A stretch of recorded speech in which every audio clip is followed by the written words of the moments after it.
So to really kind of focus on that side of the aerospace. Okay. And do you think it's so that's more, that was more of a description of the employer partnerships and things, but do you think the right curricular qualifications are in place, and how did you actually choose them, or were you not involved in that? I wasn't involved in that so much, but to be honest, because of just the way the curriculum works, as I said, for GCSEs, it's the mainstream subjects that we offer, and then for A-level and BTEC, again, they're very much the sciences, the maths, and the engineering subjects. So that, I don't think we're doing anything particularly unusual. It's just those are the ones we focus on that all come together. So, you get a broader range in a normal college. You have arts, English, drama, media studies, whereas really we only kind of offer all the sciences, maths, engineering, and computing. So that's kind of really where we've sort of put our focus for that.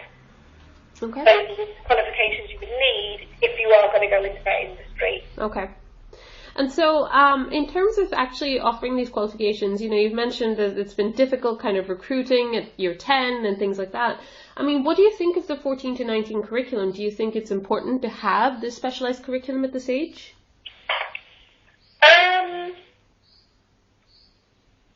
I think for those students who know what they want to do, then yes it is. Okay. So I think it helps to keep them focused. I think, there are equally a lot of students out there who have no idea what they want to do, and I think they do need to have that broader option of just trying different things out. They may pick 3 A-levels that are totally not related at all, but, that's fine. If they're not sure really what they want to do, they can have that variety. But I do think if you really know what you want to do and you're focused, then yeah, absolutely, to have that kind of specialism, I think is great for them. Okay.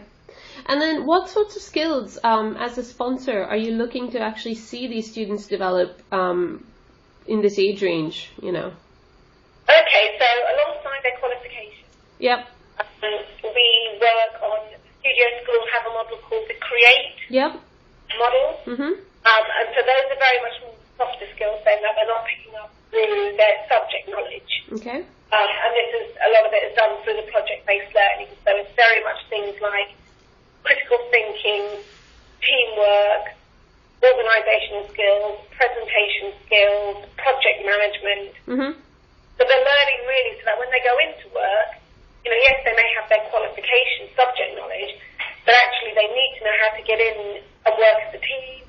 They are working on their own, how to, get the relevant resources. They need to know how to put a project brief together, how to present their ideas to people. So all of that stuff that often you get young workers don't have, and from all the research we've seen from industry, that's what industry is really sort of complaining about, is they don't have any other skills other than their qualifications, and it makes it very difficult then for them to go in and start working. So they almost need to be trained on how to work in a work environment. Okay.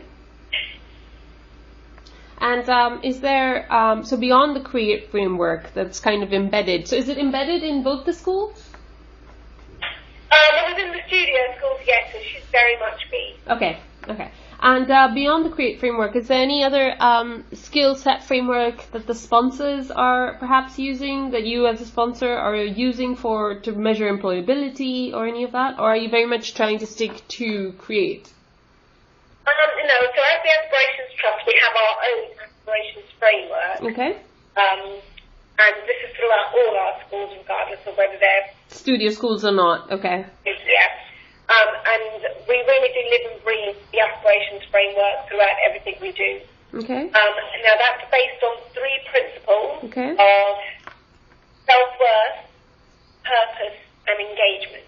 Okay. And we feel as a trust that if you can instill those 3 things into anyone, then that they will succeed in what they want to do. So very much the self-worth, and then those 3 principles are broken down into 8 conditions. Okay. So we would do for self-worth, we have things like belonging.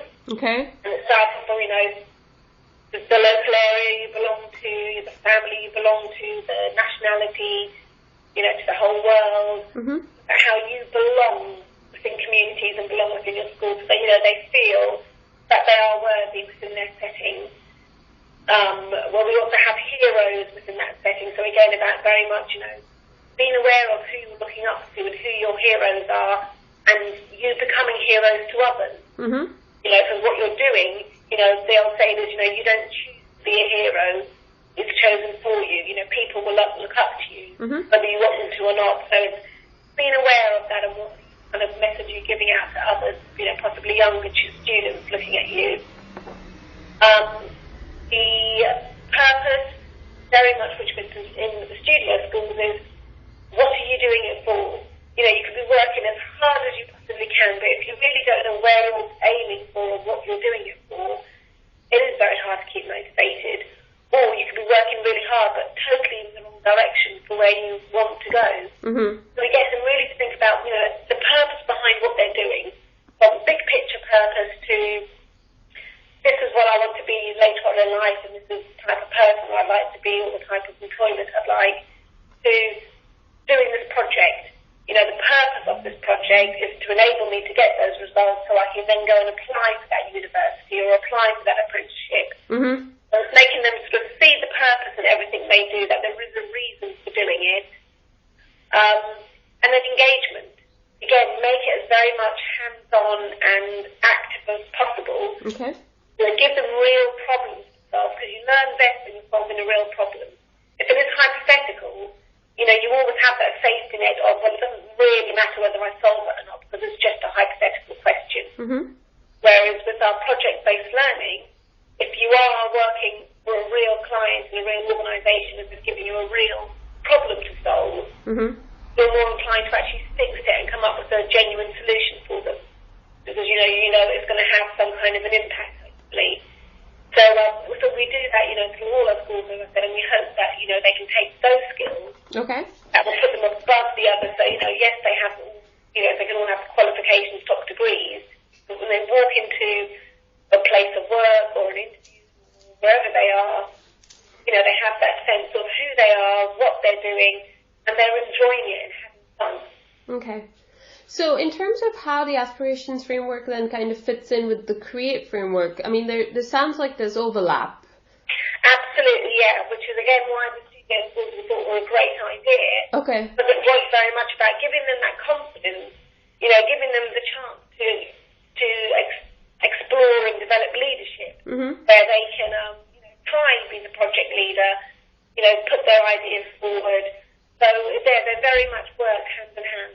Okay, great. So in terms of, I'm going to shift a little bit to your role as employer engagement, if that's okay. In terms of actually building these employer partnerships, how difficult has it been? It's been a real mix. There are some companies, that we sort of might think would be really great working with our schools, but it's either just not getting through to the right people or not being able to get the employees to really give any solid commitment mm-hmm. as to what they can do.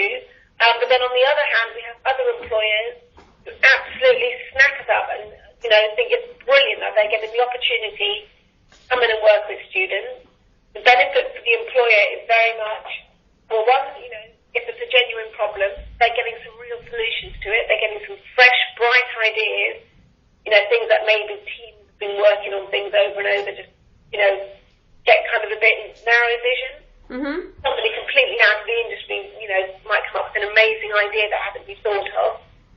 They get to give some input into the schools on, what skills do these children need? Okay. They want to succeed in our industry, because if they're working on this project, they would need to know how to do this, or we would be looking for, this kind of information coming from them. So they can kind of already steer them in the right direction, a bit like work experience on, for us it would very much be the environment is a big issue. For another company, it's very much, it's the finance, and you've really got to look at your raw materials. Yeah. So, they get to kind of help influence what do you want us to teach the children and develop them in so that they're ready for you to come and work when they've finished their education.